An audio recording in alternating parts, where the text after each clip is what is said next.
मैं अपना अपना नाम बोलेंगे, मैं अपना नाम बोलूंगी। मैं निर्देश सिंह। सारे लोग निर्देश सिंह क्यों बोल रहे हो भाई? अपना अपना। मैं निर्देश सिंह आज ये प्रतिज्ञा लेती हूँ कि मंदिर को दान और दुश्मन को मतदान कभी नहीं दूंगा, क्योंकि मेरे बच्चों के लिए, मेरे भविष्य के लिए यह लोग कोई भी कम नहीं करते।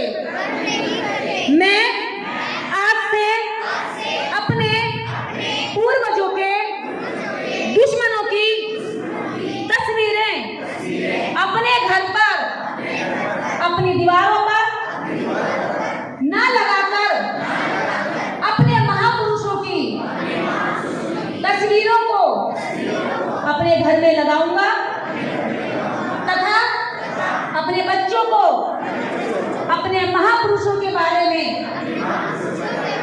पढ़ाऊंगा। मैं पाई पाई रखकर, अंधविश्वास से बचाकर अपने बच्चों को अच्छी शिक्षा दिलाने के सारे प्रयास करूंगा। मेरे बच्चे ही समाज का निर्माण करेंगे, यह सोचते हुए उनको एक अच्छा इंसान बनाने की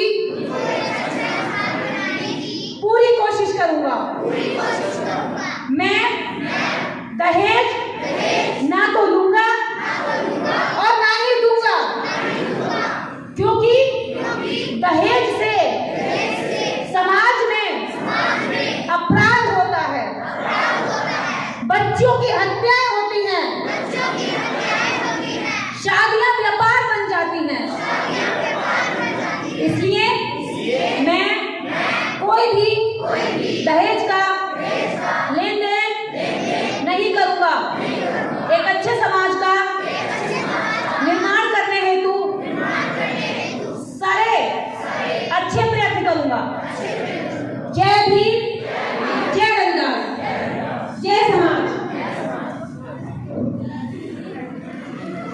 साथियों, उन्होंने हटने के लिए कहा, उन रास्तों पर हमने दौड़ लगानी शुरू कर दी। जो धूपबत्ती दूसरे पत्थरों की मूर्ति के आगे लगा देते, वो हमने यहाँ शुरू कर दी। लगाई सो लगाई, उनको पढ़ना बंद कर दिया। उनके त्याग को भूल गए, उनकी बात को भूल गए। जब एक बच्चा या लड़का या घर का परिवार अपने मुखिया को भूल जाता है तो वो परिवार भटक जाता है। जिस समाज का मुखिया नहीं होता वो समाज बिखर जाता है, जिस परिवार का मुखिया नहीं होता वो परिवार टूट जाता है। तो रह जाएंगे और वो राज किस पर करेंगे? एक ब्राह्मण अगर मंदिर खोल के बैठे और उसको कोई पूजा करने नहीं आ रहा, फल चढ़ाने नहीं आ रहा, पैसा देने नहीं आ रहा, तो मंदिर किस काम का? उनकी दुकान बंद होगी कि नहीं होगी? डेवलप करो, यहाँ से चलता है व्यापार, इससे बाद में आती है चीज, पहले यहाँ से प्लानिंग बनती है। ये परसों कहीं और करिए और लोगों को जगाइए, अपने एकजुट करिए। एक अकेली सीट कभी झाड़ू नहीं लगा सकती, लेकिन जब मुट्ठी में बनती है तो भारी से भारी कूड़ा करके बाहर फेंक देती है। और ये महिलाएं वही झाड़ू का काम करेंगी इस देश में। यही महिलाएं अपने बच्चों के दर्द को समझेंगी। आज हर महिला अपने बच्चों को पढ़ाना चाहती है, हर पुरुष अपने बच्चों को पढ़ाना चाहता है, लेकिन जैसे ही देखता है कि शीशे वाले स्कूल की फीस बहुत जाता है तो बच्चे की बाएं पकड़। इनको बहुत बहुत आभार और साधुवाद। संत शिरोमणि रविदास जी को नमन करते हुए, बुद्ध और बाबा साहेब के चरणों में पुष्प अर्पित करते हुए आप सभी को जय संत शिरोमणि रविदास, जय भीम। अभी जिस एक्ट को मैंने देखा, शायद मेरे पूरे शरीर के बाल मतलब रोंगटे खड़े हुए हैं। बात इन बच्चों की ही है। हम शिक्षा के प्रति बच्चों को जागरूक तो कर लें, लेकिन शिक्षा तो छीनी जा रही है ना। बच्चा कितना भी पढ़ना चाहे, जब उनसे स्कूल छीन लिए जाएंगे ये स्कूल दिए जाएंगे तो इतनी ऊंची फीस पर, जहां हमारे बच्चों के पेरेंट्स फीस नहीं भर पाएंगे, तो हमारी ये जागरूकता भी बेकार हो जाएगी।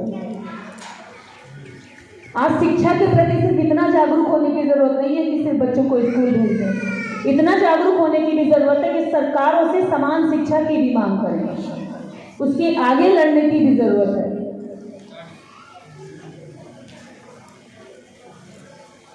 संत शिरोमणि रविदास अपने जीवन भर शिक्षा की बात करते रहे, लेकिन उनको मानने वाले लोग भक्ति में चले गए, अगरबत्ती में चले गए, धूप बत्ती में चले गए।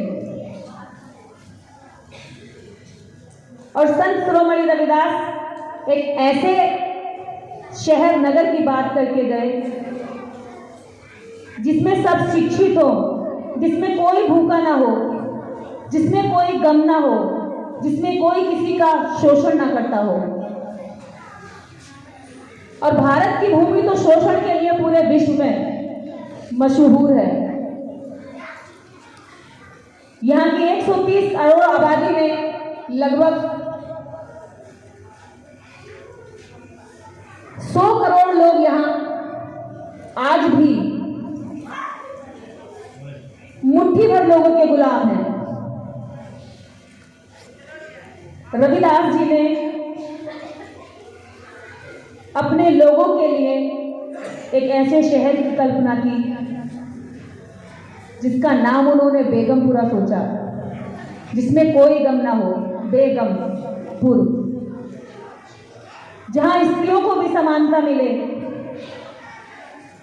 जहां लोग जीवन को ऊंचाई की ओर लेकर जाएं। लेकिन आज हम लोग उनके द्वारा बताए गए रास्ते पर तो नहीं चल रहे, लेकिन जिस रास्ते से उन्होंने हटने के लिए कहा, उन रास्तों पर हमने दौड़ लगानी शुरू कर दी। जो धूप बत्ती दूसरे पत्थरों की मूर्ति के आगे लगा देते, वो हमने यहां शुरू कर दी। लगाई सो लगाई, उनको पढ़ना बंद कर दिया, उनके रास्ते को समझना बंद कर दिया, अपने बच्चों को बताना बंद कर दिया। और आज उसका यही कारण है कि लोगों ने रविदास जी को भुला दिया, 33 करोड़ देवी देवताओं को अपना लिया, अपनाया तो अपनाया, उनके आगे अपना मस्तिष्क भी गिरवी रख दिया, सोचने समझने की क्षमता ही नहीं छोड़ी, सवाल ही नहीं करते, तर्क ही नहीं करते, किसी ने कह दिया और हमने मान लिया। इससे ज्यादा अज्ञानता और मूर्खता तो कुछ हो ही नहीं सकती। ऐसा तो जानवर भी नहीं करता है। अगर जानवर को पता हो सामने गड्ढा है, उसकी रस्सी कितनी भी खींचोगे उसमें वो गिरने के लिए नहीं जाता, आज बच के चलता है लोगों को। और हमें तो हमारे महापुरुषों का रास्ता छोड़कर गड्ढे की ओर ले जाने का पूरा षड्यंत्र रचा गया और हम उसी में भी जिए।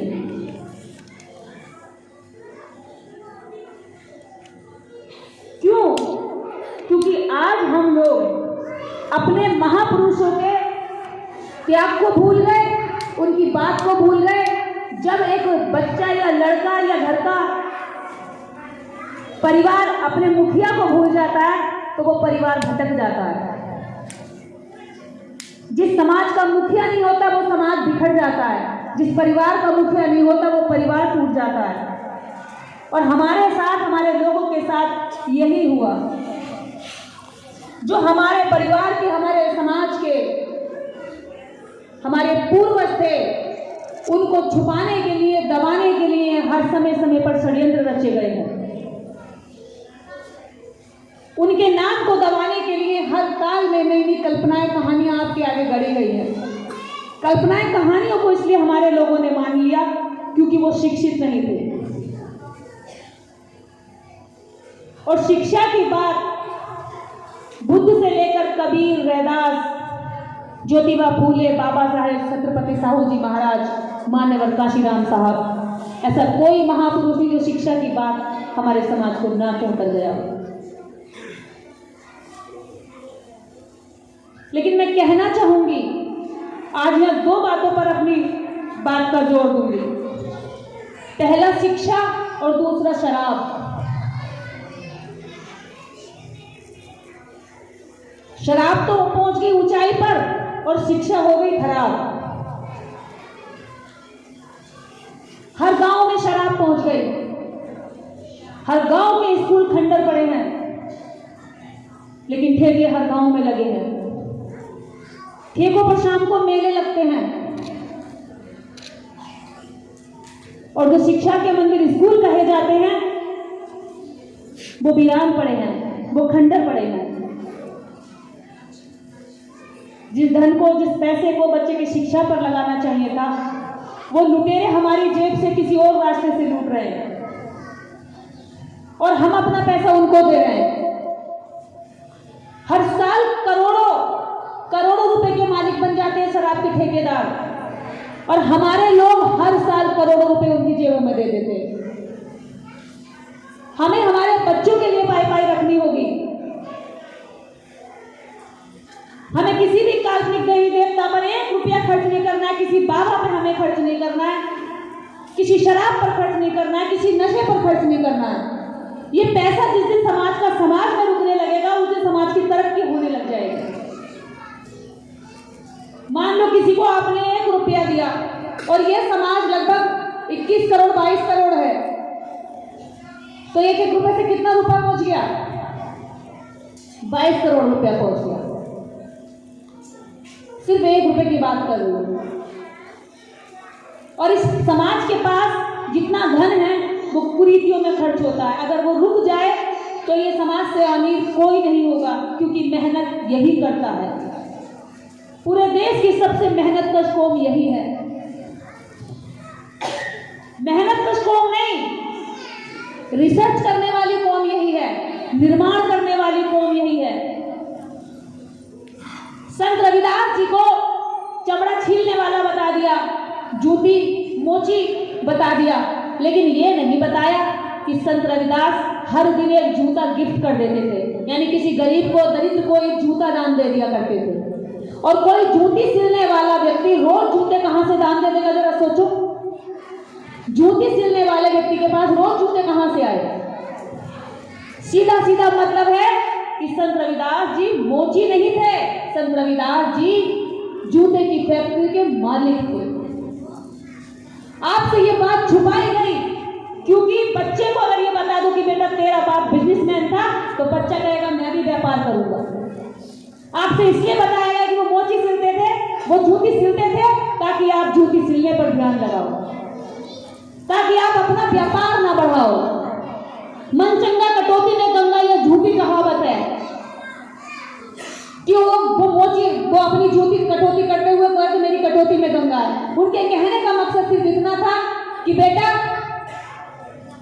कोई बच्चा कह रहा कि बाहर खेलने जा रहा हूं, लेकिन पिता कह रहा बेटा हमारी छत इससे भी चौड़ी है, ऊपर जगह खूब है, जा वहां खेल ले। खेलना ही तो है, सुरक्षित भी रहेगा। बस इतना तात्पर्य था उनका कहने का कि मन चंगा तो कटौती में गंगा, कहीं मत जाओ, अपना रोजगार बढ़ाओ। जो समय आप वहां लगा रहे हो वो समय अपने रोजगार को बढ़ाने में लगाओ। बनिया कभी अपनी दुकान छोड़ करके कावड़ लेने नहीं जाता, बनिया कभी दुकान छोड़कर बाबाओं के चरणों में बंधन करने नहीं जाता। क्यों नहीं जाता? उसे पता है 2 दिन अगर दुकान का शटर गिर गया तो कई हजार का नुकसान झेलेगा।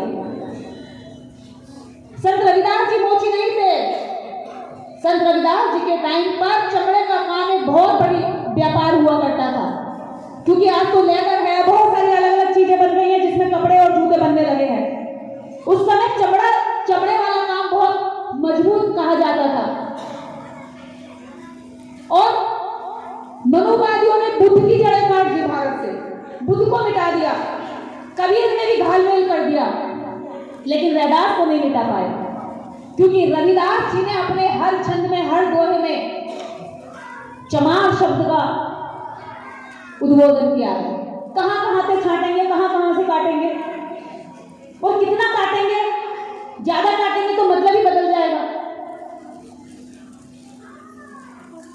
रविदास जी इस देश के नहीं, इस दुनिया के अंदर सबसे पहले व्यक्ति ऐसे थे जो लोकतंत्र में विश्वास रखते थे और लोकतंत्र के शहर की कल्पना की थी, जिसमें कोई किसी पर राज नहीं करेगा, जो कोई किसी से भय में नहीं रहेगा, कोई किसी का शोषण नहीं करेगा, कोई किसी को दबाने की कोशिश नहीं करेगा। मिलेगा।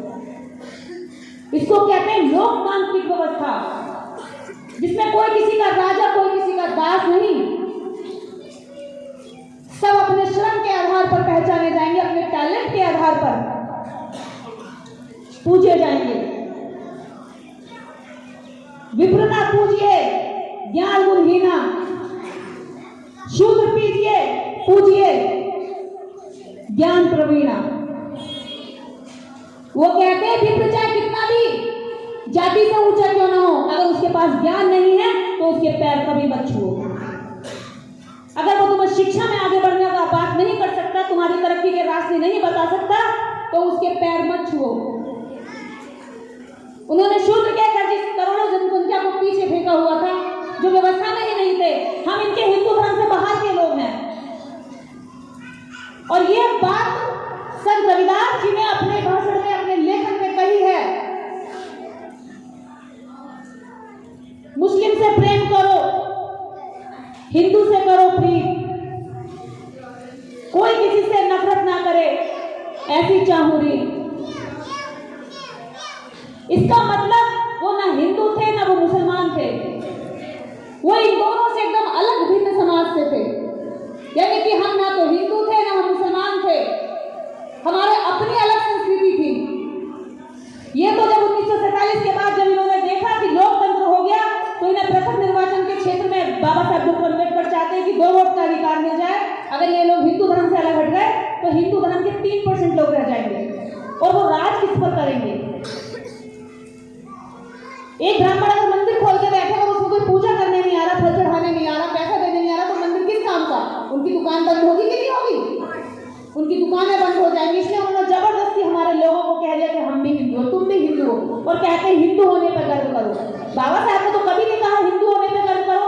अगर हिंदू होने पर गर्व करते तो दुनिया का सबसे बड़ा विद्वान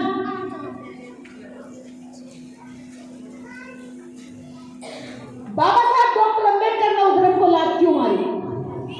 उन्होंने क्यों गर्व नहीं करा? उन्हें पता था मेरे लोगों को इसमें दास बना के रखा जाएगा, गुलाम बना के रखा जाएगा, इनकी शिक्षा छीनी जाएगी, इनका स्वास्थ्य छीना जाएगा, इनको रोजगार नहीं दिया जाएगा, इनको भूखा रखा जाएगा, और फिर कहा जाएगा कि हम तुम्हें कुछ दाने डाल तो रहे हैं, और उसकी आड़ में इनको इनकी ताकत को लूटा जाएगा। और हमारे साथ यही हुआ। हमारी स्त्रियों की आजादी आज तक नहीं हुई। संत रविदास जी स्त्रियों के पक्ष में, उस टाइम जब स्त्रियों को सती कर दिया जाता था, तो संत रविदास जी ने मीरा को सती होने से बचाया था। किसी भी महान पुरुष के आज तक 58 राजा रानी शिष्य नहीं बने हैं। संत रविदास जी के उस समय पर राजा, रजवाड़े, रानियां, महारानियां, उनके 58 शिष्य थे। 58 शिष्य जो उनके ज्ञान को नतमस्तक करते थे। चित्तौड़ की रानी मीरा उनके ज्ञान के आगे उन्हें गुरु मानने के लिए मजबूर हो गई, जो सब जगह घूमती रही। और संत रविदास जी को देखकर, उनके ज्ञान को देखकर एक महारानी भी झुक गई। उनके विचारों को आज तक देश में बढ़ावा नहीं दिया गया। उनको दबाने के लिए नए नए काम किए गए। तुलसीदास को लाकर पैदा कर दिया। तुलसीदास रामचरितमानस लिखते हैं, उसमें लिख देते ढोल गवार पशु शूद्र नारी सकल ताड़ना के अधिकारी। उनके विपरीत जो अपने लोगों को आजाद कराने के लिए जब जब खड़ा हुआ, तब तब उसके खिलाफ कुछ षड्यंत्र रचे गए, उनकी हत्याएं की गई, और जिन्होंने हत्याएं की उनको देवी देवता बनाकर हमारे माथे पर पुजवा दिया। और जिनकी हत्याएं हुई वो हमारे पूर्वज थे। आज जैसे मान लीजिए हम लोग काम कर रहे हैं, कल हमारी हत्या करा दे, उसको देवी देवता बना दे जो हमें मारेगा और हमें चंडाल चंडाली कहवाएंगे, और हमारा बोला समाज उनके हथियारों को पूछता रहेगा। इसलिए ये भोला कहा गया क्योंकि वो शिक्षा से वंचित रखा गया। हमारी महिलाएं, आज भी हम गांव में जाएंगे तो 99% महिलाएं हमारी अशिक्षित निकलेंगी। अब कुछ बच्चियां नई बहुएं पढ़कर आ रही हैं, लेकिन वो भी सामाजिक व्यवस्था के सामने घुटने टेक देती है, क्योंकि जहां 99 महिलाएं एक व्यवस्था को मानती है, वहां एक पौधा कहां तक हिम्मत करेगा, उसको भी नीचे तोड़ लिया जाता है। क्योंकि वो सोच इतनी हावी हो गई है कि अब वो गुलामी में जीने को ही आरामदायक समझते हैं।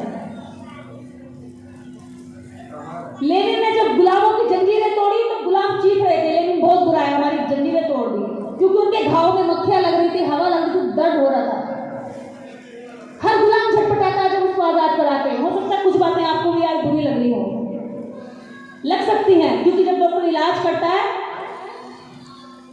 तो ये नहीं देखता कि सुई लगाने में अभी मरीज क्या कहेगा कि उसको दर्द हो रहा है, वो ये देखता है कि इसको बचाना कैसे। वो चीरा भी लगाएगा, टांका भी लगाएगा, सुई भी लगाएगा और कड़वी दवाई भी खिलाएगा। तो मैं यहाँ मीठी बनने नहीं आई हूँ। माँ बच्चों को पीटती भी है, दुलारती भी है। नर्स केवल बच्चे को जन्म दे सकती है, लेकिन माँ बच्चे का अच्छा बुरा सोचकर पूरे जीवन पालती है।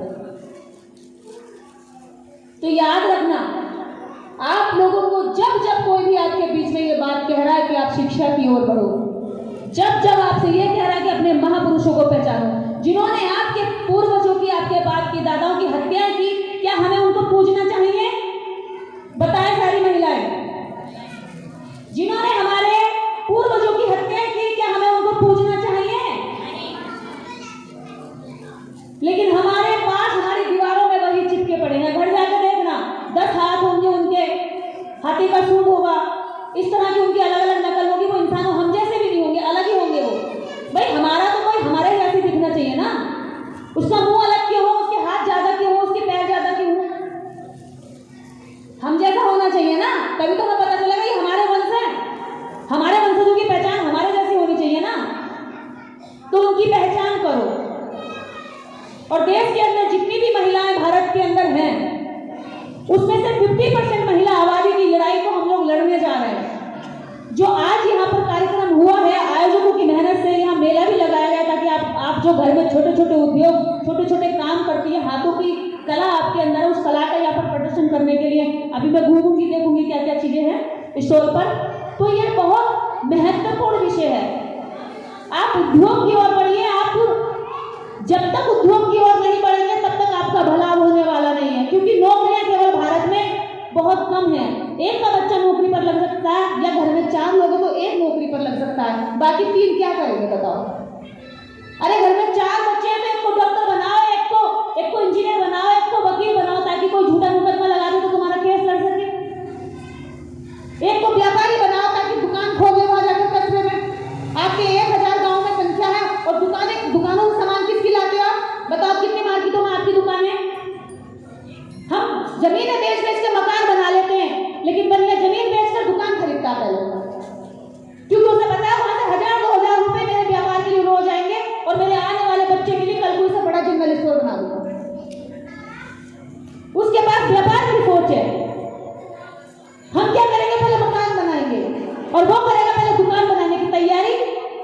उसके लिए बजट खरीदता है। हम सोचेंगे 10-20 लाख रुपए होगा तब हम व्यापार खड़ा करेंगे, लेकिन वो पहले पनवाड़ी की दुकान शुरू कर देता। पान बेचता है, नहीं पैसा होगा तो, और पान की छोटी सी खोखी लेके बैठ जाएगा। 2 साल बाद पीछे जनरल स्टोर खड़ा कर देगा। और हमारे आदमी को जनरल स्टोर दे दो तो शाम को जितनी आएगा पी जाएगा, और 2 साल बाद जनरल स्टोर की दुकान को पान की दुकान में बदल देगा।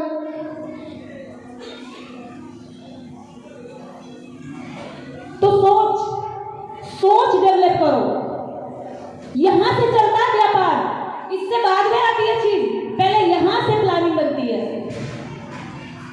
और दूसरी चीज, इस भारत के अंदर अपने अधिकारों की मांग करो। आप लोग इस भारत में करोड़ों की तादाद में हो, लेकिन सरकारों की ओर से आपके लिए कुछ नहीं होता। आपको उसकी भी डिमांड करनी होगी। लोकतंत्र में अपने अच्छे जीवन के लिए हर नागरिक का अधिकार है कि वो अपनी बात रखे। इन महिलाओं को कल जितनी, मान लीजिए जितनी भी एससी वर्ग की महिलाएं हैं, कल को अगर सरकार कानून बनाती है कि इन महिलाओं को बिना शर्तों के लोन दिया जाएगा इनके व्यापार को बढ़ाने के लिए, तो क्या ये महिलाएं सशक्त नहीं होंगी? बिल्कुल होंगी। लेकिन ये महिलाएं मांग करें इकट्ठे होकर के कि हमें 5 किलो राशन नहीं, 5 एकड़ जमीन चाहिए। हम तो खुद धरती की छाती फाड़कर बीज डाल सकते हैं और इसमें अनाज उगा सकते हैं। मांग करो। आपको ये मांगे करनी होगी। हमें भीख नहीं चाहिए, हम मेहनत कर खाने वाले लोग हैं।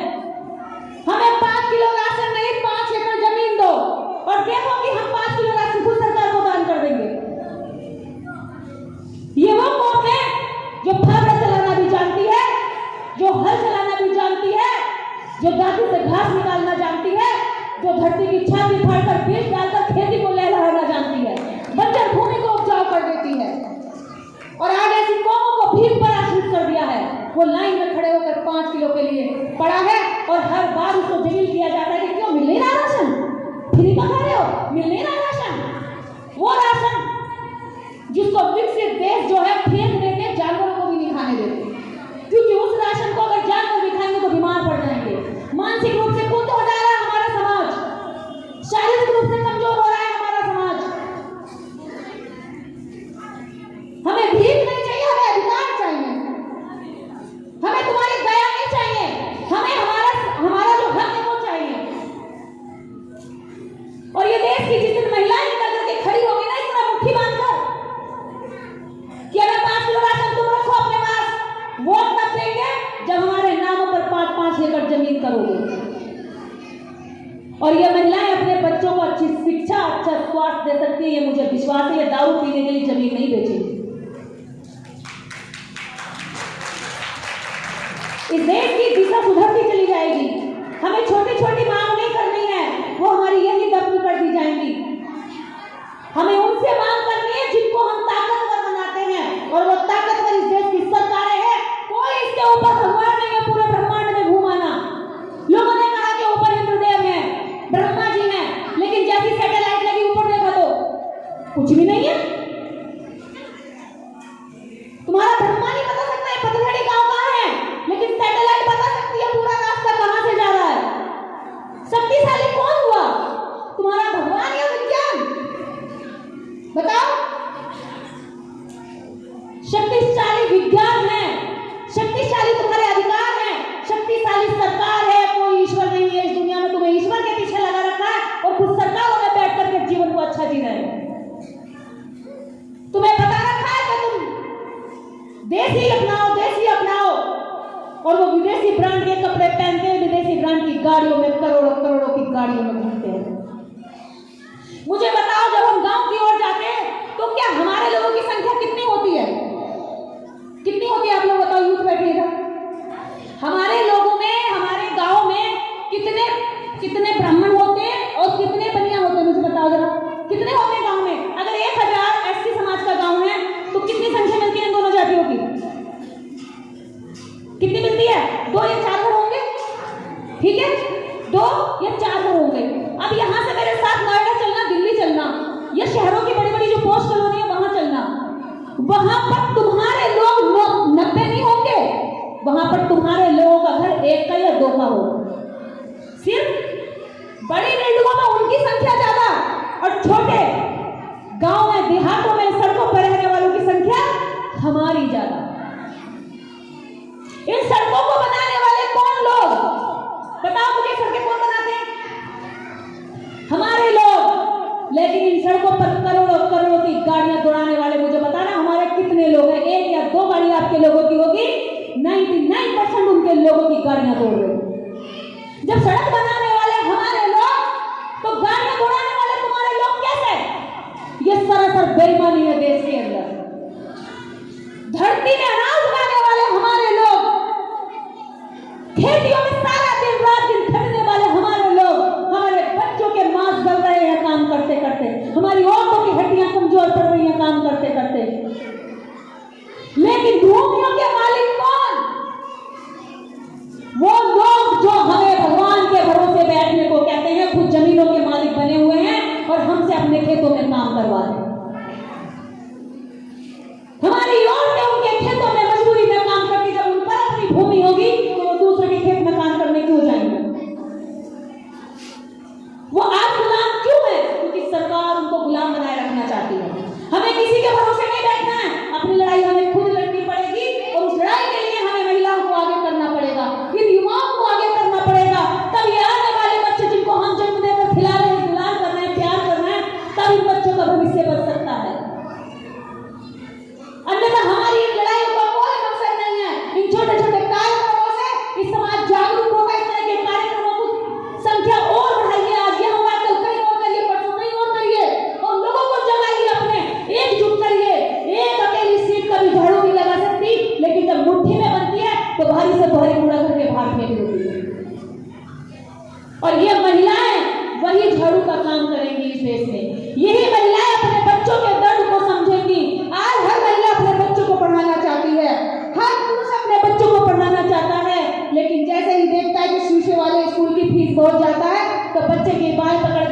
मुझे आता है कि चल बेटा हम पे इसकी फीस नहीं है। मजबूरी में कहां जाकर नाम लिखवा देता है? जहां की कोई क्वालिटी थी एजुकेशन नहीं है। जब एग्जाम करते हैं तो हाईएस्ट एग्जाम का कराते हैं, और जब शिक्षा देते हैं तो हमारे बच्चे को नीचे की शिक्षा और अपने बच्चों को ऊंची शिक्षा। और जब एग्जाम की बात आती है तो यहाँ आके एग्जाम करो। अब सोचो जो बच्चा यहाँ पढ़ा हो यहाँ बैठकर एग्जाम कैसे करेगा, और अगर एग्जाम में बैठ गया तो वो क्रैक कैसे करेगा? उसके बाद ये संघर्ष करके अगर पहुंच जाता तो कहते हैं ये तो आरक्षण की वजह से आ रहा है, तुम्हें तो अपना कोई टैलेंट नहीं है। यही सुना जाता है। आपको हर जगह डिमोरलाइज किया जाता है। भेदभाव के खिलाफ लड़ो, अपने अधिकार के लिए लड़ो, अपने बच्चों के लिए लड़ो। ये माताएं जितनी अपने बच्चों को गोदी में लेकर जब इनके सर को सहला रही होती है, क्या कभी सोचती है कि इन बच्चों का क्या भविष्य है? क्या कभी तुम सोचती हो कि हमने बच्चों को जन्म तो दिया, लेकिन ये आगे जाकर क्या करेंगे, क्या बढ़ेंगे? हमारे बच्चे सिर्फ उनकी फैक्ट्रियों के लिए गुलाम बन रहे हैं, मजदूर बन रहे हैं और नेताओं के लिए वोटर बन रहे हैं, बाकी हमारे पास कुछ नहीं है। अगर कुछ है तो मुझे बताओ क्या है हमारे पास? आजादी के 75 वर्ष बाद फिर तुमने ये करा कि अपने कच्चे मकानों को फूस हटा करके लिंटर डाल दिया। अगर फूस हटी है तो अभी लिंटर डाला है, अभी मकान की कितनों की पुताइयां नहीं हुई है, कितनों में टंकी फिटिंग नहीं हुई है, लाइट फिटिंग नहीं हुई है, और कितनों में अभी क्या कहते हैं प्लास्टर भी नहीं हुए। इन 74 वर्षों में मेहनत मजदूरी करके सिर्फ फूस छप्पर हटा करके हमने लिंटर डाले। अगर हम सरकार से सही मांग करते, बाबा साहब डॉक्टर अम्बेडकर आपको संविधान में सारे अधिकार देकर गए, आप शक्ति मांगते हैं किसी काली खवाली से जिसमें खुद कुछ नहीं है, और शक्ति लेकर बैठे हैं वो लोग आपके वोट को जो लेकर चले जाते हैं। अगर कानून बनेगा तो हर किसी पर लागू होगा, उसमें कोई आपका शक्तिमान कुछ नहीं कर पाएगा। अगर सरकार ने कहा कि 1500 के नोट बंद होंगे, बंद हुए कि नहीं हुए? चला सकते हो क्या? कोई 1500 का नोट चला सकता है पुराने वाला? मैं आगे आ जाती हूं। क्या 1500 का नोट चल सकता है? चल जाएगा? महिलाएं बताएं। नहीं चलेगा ना? कोई मंदिर में चल जाएगा जहां भगवान बैठे जिसकी बात हो सकती है? हैं भाई, वो तो शक्तिमान है ना, उसके यहाँ तो कम से कम चल जाना चाहिए। अंतर्यामी है, वो तो चला लेना चाहिए। उसके यहाँ चल जाएगा? नहीं चलेगा। किसी दुकान पे चल जाएगा? दारू के ठेके पे फटा हुआ नोट भी चल जाता, दारू के ठेके पे चल जाएगा? बीड़ी की दुकान पे कहीं नहीं चलेगा। इसका मतलब क्या है? शक्ति किसमें हुई फिर? जिस कानून को सरकार ने बना दिया उसको काटने की शक्ति हमारे भगवान में भी नहीं है, तो ज्यादा ताकतवर कौन हुआ? कौन हुआ? सरकार हुई। अगर सरकार कल कानून बनाती है कि हर एससी वर्ग की महिला के नाम पर 5 एकड़ जमीन होनी चाहिए, जब ये औरतें दूसरों के खेतों में मजदूरी कर सकती है तो अपनी जमीन पर क्यों नहीं कर सकती? जब ये रात दिन मेहनत कर सकती तो जमीन की मालिक क्यों नहीं बन सकती? बिल्कुल बन सकती, लेकिन आपने कभी मांग नहीं की दोस्तों। आप हमेशा ये सोचते नहीं बस मैंने तो व्रत कर लिया, मेरा हो गया काम खत्म, कल को होली मना लेंगे, दिवाली मना लेंगे, अरे गंगा नहाएंगे, क्या हो गया? सदियां गुजर गई। अब तो समझो कितने वर्ष गुजर गए हमें ये करते करते। मेरी दादी नानी जितनी भी रही पुरानी हमारी, सब यही करती थी। कुछ परिवर्तन आया क्या? अगर ये भी परिवर्तन आया, अच्छे कपड़े पहने, तो ये भी हमारा, इसमें कोई संघर्ष नहीं है। बाबा साहेब की देन है, ये भी कुछ भी नहीं किया हमने। और खासकर इस भारत की स्त्रियों ने एकजुट होकर आज तक कोई आंदोलन नहीं किया। ये रात दिन मेहनत करती, लेकिन कभी इकट्ठी होकर इन्होंने ना अपने बच्चों के लिए मांग करी, ना अपने पतियों को बचाने की मांग करी। इस समाज को बचा लो, आप बचा सकती हो। ये डूबता हुआ समाज हो रहा है इस समय। हमारे आदमी दारू की नशे से खोखला होते जा रहे हैं और हमारे बच्चे नशे की ओर बहुत तेजी से भाग रहे हैं, जिनको हम रोकने के लिए बहुत असमर्थ हो जाएंगे अगर देर हुई तो। अकेली महिलाएं रह जाएंगी इस समाज की और वो मजबूर होंगी दूसरों के यहाँ गुलामी करने को और अपने शरीर तक को बेचने के लिए। एक भूखी माँ अपने भूखे बच्चे के लिए कुछ भी करने को हो जाती है तैयार। हाथ जोड़ती हूँ आप लोगों से, अभी आपके पास समय है, समय रहते अपनी लड़ाई को समझिए। आपकी लड़ाई आपस की नहीं है, भाई भाई की नहीं है, पड़ोसी की नहीं है। आपकी लड़ाई उसके साथ है जिसको आप ताकतवर बनाते हैं, जो एक रात में कानून जारी कर सकता है, आपकी सारी